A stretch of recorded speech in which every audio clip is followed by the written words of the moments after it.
it goes well at the rally. No, fantastic. And it's only through seeing Savage miniatures that I've actually got a knowledge of what they were like. And of course, Savages were very renowned for the centre organs for gallopers as well. Oh, yes, yeah, and playground equipment generally. And I believe they got a gold medal when that was done many years ago for one of their engines. I believe so, yeah. Thank you very much, thank you.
As followed by Mr Gilbert, sensibly clad in his raincoat with the Foster tractor John Boy, and this is a single-cylinder tractor built in 2007.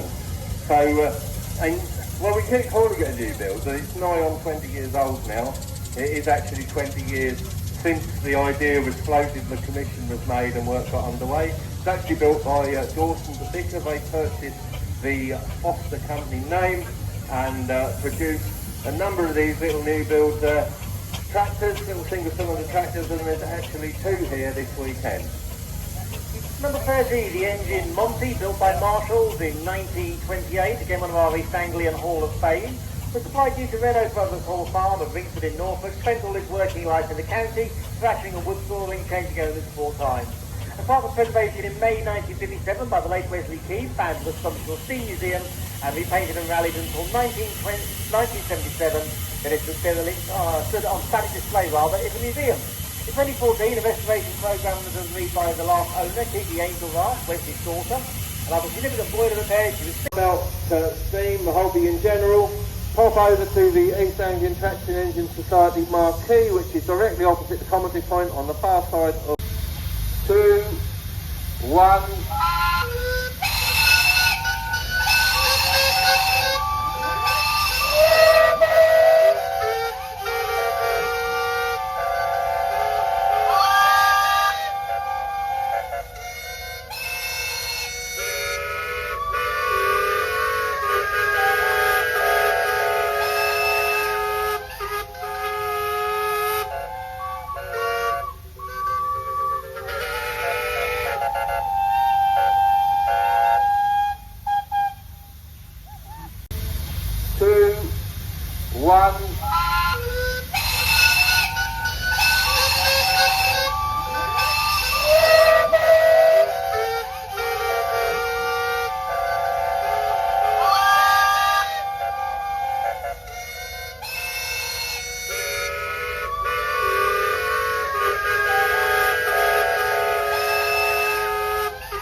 various other places, and when he passed away, he left the engine in his will to the Charles Burrell Museum, who continues to look after and rally her. And if you find yourself in Thetford, do go and have a look at the Burrell Museum. It's well worth a visit. Word to the boys, don't go today because everything out of the museum is here. So now we have Patricia, and I think Patricia is a newcomer here at Weeting, but this particular one has been in the ownership of the Fenton family for very many years, and it's now, I believe, in the hands of the 5th generation, and driven today by Matilda Burberry, who also happens to be my niece. There's nothing like keeping maroon engines in the family. Just wait till they find out I've painted mine brown. Now we have the Burrell, another engine from the Charles Burrell Museum.